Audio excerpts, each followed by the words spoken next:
어린이와 청소년들을 위한 마음을 치유하는 101가지 이야기라는 책을 보면 이런 이야기가 기록되어 있습니다. 1794년 겨우 9살 난 아이가 외과 수술을 받게 되었습니다. 당시 파스테르가 의학계의 멸균의 중요성을 계몽하기 이전이었고 항생제도 발견되지 않았던 때입니다. 고통을 줄여주기 위한 마취제도 없었으니 수술을 앞둔 아이의 심정은 어떠했겠습니까? 아이에게 어떤 것도 해줄 수 없는 가운데 수술실에서는 하나의 이야기가 시작되었습니다. 그 이야기가 얼마나 매혹적이었던지 나중에 이 아이는 수술이 하나도 아프지 않았다라고 이야기했습니다. 18년 뒤에 소녀는 수술대에서 들은 이야기를 출판하게 되었는데 그 이야기는 바로 세계에서 가장 유명한 이야기꾼인 그림 형제의 형 제이콥 그림의 백설공주입니다. 제이콥 그림의 일화는 우리에게 이야기가 지닌 치유의 힘을 말해주는 것입니다. 제이콥 그림은 수술대 위에서 하나의 이야기를 듣고 거기에 빠져듦으로써 자신이 수술을 받고 있다는 사실조차 잊어버릴 수 있었던 것입니다. 이처럼 때때로 이야기는 우리를 두려움과 공포감에서 벗어나게 하며 육체적인 고통을 덜어주기도 합니다. 또 다른 이야기가 하나 있습니다.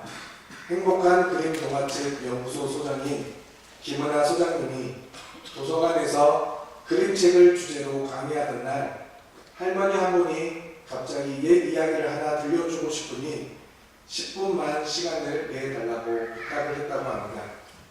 큰 기대를 하지 않았는데 옛날 옛적에 하고 시작되는 할머니의 이야기에 어느새 아주머니들이 빠져들기 시작했습니다. 할머니의 목소리는 참으로 구수했고 손자 손녀에게 이야기를 들려주듯이 한 사람 한 사람에게 따뜻한 눈길을 보내는 할머니의 모습에는 진정성이 담겨 있었고 가벼운 몸짓에서는 흥겨움을 느낄 수 있었다고 합니다. 이야기가 끝남과 동시에 모두들 이구동성으로 하나 더 들려주세요라며 아이처럼 떼를 썼지만 할머니는 소장님의 강의 시간을 더 뺏으면 안 된다며 기회가 되면 다시 만나자고 그렇게 자리를 떠나셨다고 합니다. 할머니는 40대, 50대 아주머니들에게 추억이라는 소중한 선물을 전해준 것입니다. 남은 사람들은 여운을 곱씹으며 어린 시절로 돌아가 할아버지 할머니, 부모님으로부터 들었던 옛 이야기로 화제를 돌려 두런두런 이야기를 나누기 시작했습니다. 그렇습니다. 옛 이야기는 추억을 선물하는 매개체이기도 합니다. 하지만 요즘 아이들은 아빠, 엄마한테 재미나는 이야기를 들려줘 라는 말 대신 이 그림책 혹은 이 동화책을 읽어줘 라고 말을 합니다. 대부분의 이야기를 그림책으로 만나고 있기 때문입니다. 이야기를 들려달라고 할아버지, 할머니, 아빠, 엄마를 조르는 모습은 보기 드문 풍경이 되어버렸습니다. 지금의 젊은 부모들도 할아버지, 할머니 또는 부모들로부터 이야기를 듣기보다 책을 보고 자란 세대여서 옛 이야기에 듣기에 관한 추억이 별로 없다는 것입니다. 어떤 측면에서 무척 안타까운 현실이라고 이 소장님은 말을 합니다. 왜냐하면 아이들은 이야기와 함께 자라고 이야기와 함께 있을 때 비로소 아이들은 아이답게 자랄 수 있으며 아기자기하고 자유분방한 옛 이야기는 아이들의 잠든 상상력을 일깨우고 그 상상력은 창조의 밑거름이 되기 때문이라고 우리에게 알려주고 있습니다. 오늘 본문 말씀에서도 이와 같은 옛날 이야기의 중요성에 대해서 말씀해 주고 있습니다. 사무엘상 12장은 사무엘의 고별 설교로 이스라엘의 마지막 사사의 마지막 설교가 기록되어 있습니다. 먼저 사무엘상 12장에서 사무엘이 고별 설교를 하기까지의 내용을 살펴보면 이렇습니다. 사무엘상 8장을 보면 사무엘이 나이가 많아 늙어서 그 아들들을 사사로 삼았지만 아버지 사무엘의 행위를 따르지 않고 이익을 따라 뇌물을 받고 판결을 굳게 함으로 장로들이 모여 우리에게도 다른 나라들처럼 왕을 달라고 요구하게 됩니다. 이에 사무엘은 크게 낙심하지만 하나님은 그런 사무엘을 위로하시면서 이스라엘 백성들이 너를 버린 것이 아니라 하나님을 버려 자기들의 왕이 되지 못하게 하였다고 말씀해 주십니다. 그리고는 사무엘을 통해 이스라엘 백성들이 왕정 정치 가운데 살아갈 수 있는 왕의 제도를 가르치라고 명령하십니다.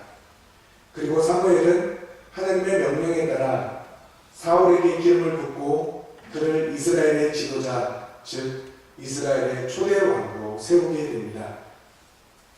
이러한 상황에서 사무엘은 이스라엘 백성들에게 여호와 하나님께서 이스라엘 백성들을 인도하신 내용에 대해서 알려주고 있습니다. 모세와 아론을 통해 출애굽의 역사와 사사들에 대한 이야기를 통해 하나님이 이끄시는 하나님의 이야기를 선포해 주었습니다. 이처럼 사무엘은 이야기를 통해 하나님의 계획과 역사를 이스라엘 백성들에게 알려주었고 그 이야기를 통해 하나님의 은혜를 다시 상기시켜 주었던 것입니다. 그런데 이처럼 이야기 형태의 설교는 사무엘만 사용한 방식이 아니라 지금까지 이스라엘의 지도자들이 사용했던 설교 방식 중 하나인 것입니다. 이스라엘 백성들이 가장 중요하게 생각하는 출애굽 과정에서 이스라엘의 지도자였던 모세도 가나안 땅에 들어가기 전에 그동안 이스라엘 백성들을 인도하신 하나님에 대한 이야기를 통해 하나님의 은혜와 역사에 대해서 선포한 바 있습니다. 그리고 그 뒤를 이은 여호수아 역시 여호수아 24장에서 믿음의 조상 아브라함부터 지금까지 자신들을 이끄신 하나님에 대한 이야기를 통해 하나님의 은혜에 대해 선포해 주었습니다. 그런데 이러한 이야기식 설교의 특징은 모두 다 세대 교체를 앞두고 행해졌다는 특징이 있습니다. 이는 단순히 지도자 개인의 교체가 아니라 근본적으로 하나님의 나라가 옛 지도체제에서 새로운 지도체제로 전환하여 출발하는 상황에서 이루어졌다는 특징을 가지고 있습니다.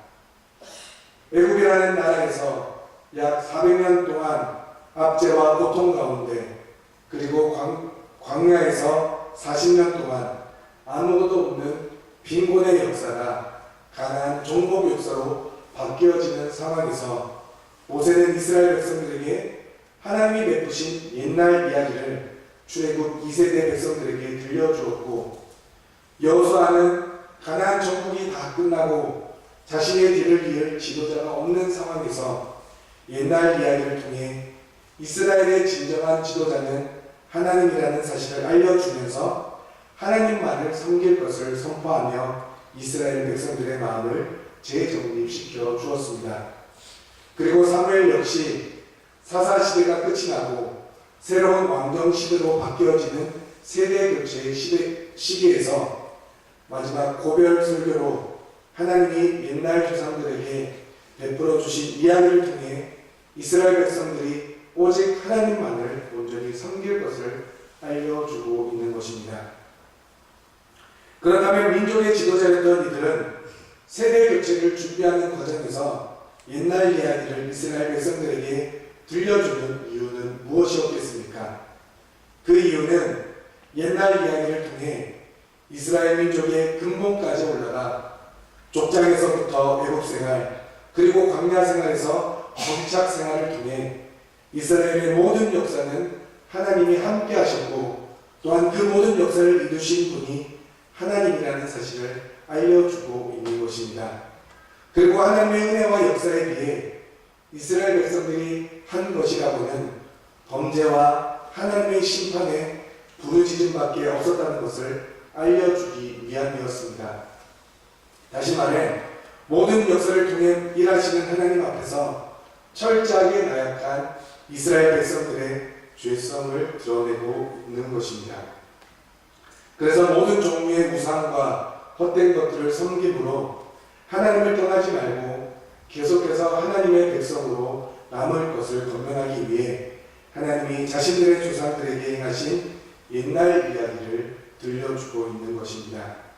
그러므로 앞서 말씀드린 옛날 이야기가 지닌 힘을 성경에 기록된 하나님의 행하신 이야기에 대입해보면 민족의 지도자들이 알려주는 하나님에 대한 옛날 이야기는 믿음의 자녀들이 우상 숭배로 인하여 하나님을 떠나지 않고 조상들처럼 하나님의 은혜를 누릴 수 있는 하나님의 백성으로 살아남기를 바라는 목적이 있었음을 우리는 알 수가 있습니다.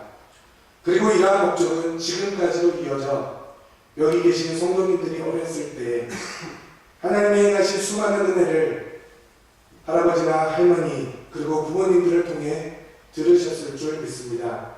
그리고 지금의 우리 자녀들에게 성경에 기록되어 있는 하나님에 대한 수많은 옛날 이야기를 들려주었고 또한 지금도 들려주고 있으리라 믿습니다. 그런데 지금의 상황은 예전과 같지 않습니다. 여러분들 혹시 꼰대라는 말을 들어보셨습니까? 꼰대라는 말은 과거에 늙은 사람을 지칭하는 은어였습니다.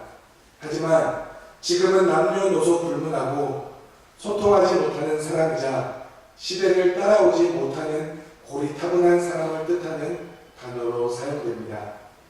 꼰대의 초창기 비유 대상이었던 기성세대는 IMF와 같이 험난한 과정을 거쳐 지금의 자리에 올라온 세대들을 일컫습니다. 아무것도 없이 시작해 가족을 부양하고 나름의 경제적 요건을 갖춘 세대이기도 하다는 말입니다. 그래서 요즘 영화에서 보면 자신과 소통이 되지 않는 아버지나 선생님들을 지칭할 때 꼰대라는 말을 많이 사용합니다. 슬하에 2명의 자녀를 둔 50대 남성의 고백입니다. 저는 슬하에 2명의 자녀를 둔 52세 가장입니다. 중소기업 사원에서 시작해 지금은 부장까지 달고 안정적인 수익을 내고 있습니다. 그런 적에 유일한 고민이 있다면 졸업한 지 반년이 넘어가는데도 취업을 안 하고 있는 딸입니다. 면접에 붙어도 회사의 미래나 구조 얘기를 하면서 가지를 않고 어디든 일단 들어가는 게 맞다고 생각해 적당히 괜찮은 곳에 들어가서 경력을 먼저 쌓아라. 어디든 똑같은데 해보지도 않고 포기하냐. 아빠 때는 밑바닥부터 시작했다고 조언을 건넸습니다. 그런데 딸이 왜 이렇게 쉽게 말하냐며 화를 내었다고 합니다. 아빠 때랑은 다르다고 결국 그날 다투고 3일간 어색하게 지내야만 했습니다. 전 조언을 해줬을 뿐인데 딸이 화를 내니 속상하다는 말을 남겼습니다. 이처럼 한 중년의 고백처럼 취업할 수 있음에도 하지 않고 대기업만 바라보는 것 같은 딸이 이해가 가지 않아 조언을 건넨 것 뿐인데 자신의 생각과는 다르게 다툼으로 이어졌다는 것입니다. 왜냐하면 그 조언이 딸에게는 전혀 와닿지 않았기 때문입니다. 딸의 입장에서는 아버지가 했던 말에 대해 첫 직장이 중요하고 몇 년, 어쩌면 평생 일할 직장이니까 내 적성에 맞는 일을 하고 싶고 좋은 사람들과 함께 하고 싶어서 신중한 건데 너무 쉽게 말하는 느낌이었다며 의도는 알겠지만 아버지 세대와 나는 엄연히 다른 세대를 살고 있는데 현재 상황이나 내 입장은 고려하지 않고 얘기하는 것 같아 서운했다고 말을 했습니다. 이어 아버지가 고생도 많이 하셨고 열심히 노력하셨다는 것은 안다며 그러나 이제는 시대가 바뀌었고 취업난, M4 세대와 같은 고충을 별거 아닌 것 같이 엄살로 여기는 건 잘못됐다고 생각한다고 딸은 말을 덧붙였습니다. 위와 같은 사례는 수도 없이 많이 이루어지고 있습니다. 요즘 것들은 복에 겨웠지 우리 때는 말이야. 요즘 것들에게 조언을 해준다는 명목으로 자신의 과거사를 장황하게 늘어놓지만 정작 요즘 것들에겐 와닿지 않는다는 것입니다. 그들이 살았던 시대와 요즘 것들의 시대는 다르기 때문입니다. 시대의 나름을 이해하지 않고 건네는 말은 인생 선배의 뜻깊은 조언이 아니라 젊은 세대들이 왜 힘든지, 왜 기성세대의 젊은 날처럼 살아갈 수 없는지에 대한 고려 없이 자신의 경험과 삶을 강요하는 행위일 뿐이라는 것입니다. 그래서 꼰대는 현대사회에서 비판의 대상이자 기피 대상 1순위라는 것입니다. 모든 사람들이 꼰대를 싫어함과 동시에 자신은 꼰대가 되지 않으려고 무던히 노력하고 있습니다. 오죽하면 꼰대 자가 진단 테스트, 꼰대가 되지 않기 위한 지침 등이 있을 정도입니다. 이는 단순히 사회 현상에서 오는 문제만이 아닙니다. 이는 교회 안에서도 이루어지고 있는 너무나 안타까운 현실이라는 것입니다. 앞서도 말씀드렸지만 민족의 지도자들은 세대 교체가 필요할 때마다 옛날 이야기를 들려줌으로써 하나님의 역사와 하나님의 인도하심을 통해 하나님의 주권을 선포함으로 이스라엘 백성들이 다시금 하나님 앞으로 나오도록 해 주었습니다. 하지만 요즘 시대의 아이들에게 옛날에 기록된 하나님에 대한 이야기를 하면 고리타분한 이야기, 나와는 상관없는 이야기 정도로 쉽게 넘기는 경우가 많다는 것입니다.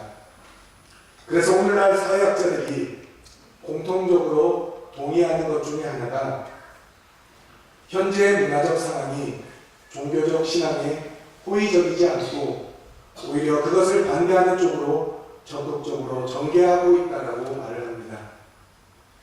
그러한 조짐은 최근 들어 새로운 무신론자들이 쓴 책들이 빈번하게 출판되고 또 그 중에 다수의 책들이 베스트셀러가 되는 점에서 잘 드러나고 있다는 것입니다.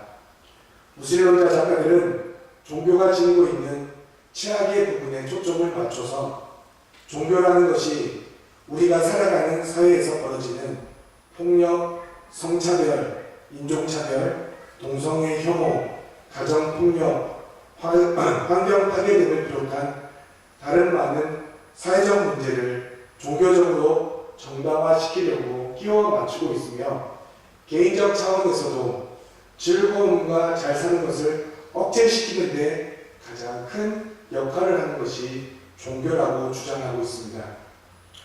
그런데 이보다 더 큰 문제는 수많은 훌륭한 부모들과 헌신적인 신앙 교육자들이 신앙 문제로 매우 힘들어하고 낙심하는 모습을 자주 보인다는 것입니다. 다른 세대 아이들에게 기독교 신앙을 심어주고 교육하는 문제에 큰 중압감을 느끼고 그들 자신의 신앙과 관련해서도 어려움을 호소하고 있다는 문제가 있다는 것입니다. 다시 말해 무신론자들의 책들을 읽는 젊은 세대들이 이제는 옛날 이야기가 된 하나님의 말씀을 사회적 꼰대의 이야기로 받아들이고 있다는 것입니다. 제가 서울에서 공부할 때도 몇 명의 후배 신학생들과 대화를 하는 일에 있어서도 신학적 세대 차이가 난다는 이야기를 듣고는 너무나 큰 충격에 빠진 적이 있습니다. 그만큼 지금 세대의 사람들은 자신의 이성과 지성이 허용되는 부분에서 하나님의 말씀을 받아들이려고 한다는 것입니다. 그런데 오늘 본문에 기록된 사무엘은 다른 모습을 보여주었습니다. 이스라엘 백성들이 시대가 바뀌었으니 이제는 우리에게도 왕을 달라는 요구에 옛날 이야기를 들려줌으로써 시대가 바뀌었어도 이스라엘의 모든 역사를 주관하시는 분은 하나님이라는 사실을 고별 설교를 통해 이스라엘 백성들에게 알려주고 있다는 것입니다. 그러므로 사무엘이 고별 설교 가운데 옛날 이야기를 통해 이스라엘 백성들에게 알려주고자 하는 교훈은 크게 세 가지입니다. 첫째, 하나님만 섬길 것을 요구하고 있습니다. 이스라엘의 참된 통치자인 하나님을 버리고 다른 나라와 같이 인간 왕을 구한 이스라엘 백성들에게 사무엘의 책망과 경고는 이스라엘 백성들에게 두려움을 주었고 그 결과 이스라엘 백성들이 회개하게 되는 변화를 일으켰습니다. 그러한 백성들에게 사무엘은 두려워하지 말라고 위로하면서 하나님만 섬길 것을 요구하고 있다는 것입니다. 우리 20절 말씀을 함께 읽어보도록 하겠습니다. 오늘 본문 20절 말씀입니다. 함께 읽겠습니다. 시작.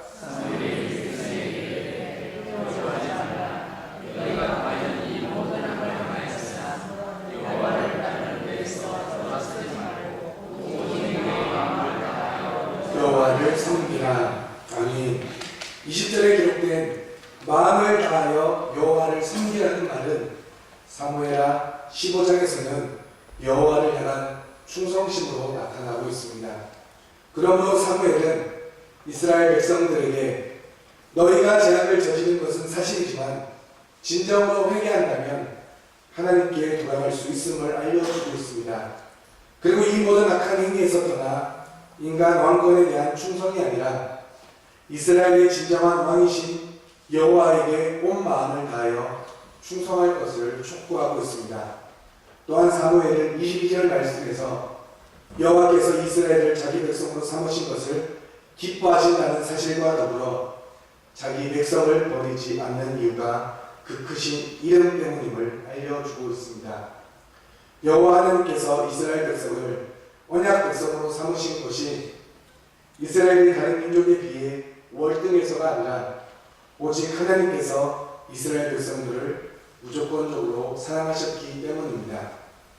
따라서 여호와 하나님과 이스라엘의 관계는 상거래처럼 주고받는 관계가 아니라 여호와께서 사랑에 근거하여 일방적으로 맺으신 은혜로운 언약에 기초한 관계이기 때문에 하나님은 그의 크신 이름을 위해서라도 이스라엘 백성들을 버리지 않으실 것을 선포하고 있다는 것입니다.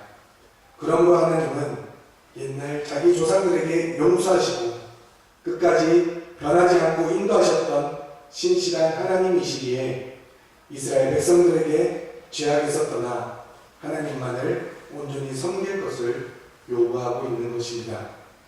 그러므로 하나님은 지금의 우리에게도 그 크신 이름을 위해서라도 우리를 용서하시고 우리를 끝까지 인도하신다는 것을 우리는 반드시 기억해야 할 것입니다. 그리고 그 은혜와 사랑에 대한 결단으로 우리도 우리의 죄를 자복하고 그 모든 죄에서 돌이켜 하나님 앞에 충성한다면 하나님은 지금부터 영원히 우리의 왕이 되어 주셔서 우리의 인생을 인도하시고 주장하심을 사무엘은 오늘 본문 말씀을 통해 우리에게 알려주고 있습니다. 둘째는 기도에 지는 죄를 범하지 않아야 한다는 것입니다. 다시 한 번 더 23절 말씀을 함께 읽어보도록 하겠습니다. 함께 읽겠습니다. 시작.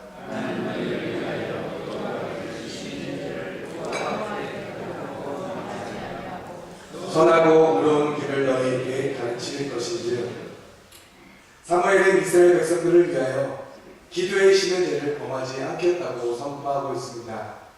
이를 직역하면 너희를 위하여 기도하기를 심으로 여호와에게 범죄하는 일이 내게 결단코 있지 않을 것을 뜻하고 있습니다. 이는 여호와께 기도하는 일을 멈추는 일도 없겠지만 잠시 쉬는 일조차 없이 계속 기도하겠다는 사무엘의 결연한 의지가 잘 나타나는 말씀입니다. 사무엘은 비록 자신이 사사의 자리에서는 은퇴하지만 이스라엘 백성을 위해 하나님께 기도하는 제사장으로서의 직무는 변함없이 계속할 것임을 선언하는 내용입니다. 그렇다고 사무엘이 쉬지 않고 기도하겠다는 것이 24시간을 기도만 하겠다는 의미가 아닙니다. 이는 유대인들이 하루에 3차례씩 시간을 정하여 기도하였던 점에서 볼 때 유대인들의 기도의 습관에 따라 하루에 3번씩 이스라엘 백성들을 위해 기도하겠다는 뜻입니다. 그리고 더 나아가서는 데살로니가전서 5장 17절 말씀인 쉬지 말고 기도하라는 바울의 권면처럼 기도를 생활화하겠다는 의미로도 이해할 수가 있습니다. 그러므로 우리도 하나님을 온전히 섬기기 위해서는 기도에 쉬는 죄를 범하지 말아야 할 것입니다. 때를 얻든지 얻지 못하든지 우리는 날마다 하나님 앞에 엎드려 기도할 때 우리는 하나님을 온전히 섬길 수 있는 은혜가 주어질 것입니다. 셋째는 선하고 의로운 길을 가르쳐야 한다는 것입니다.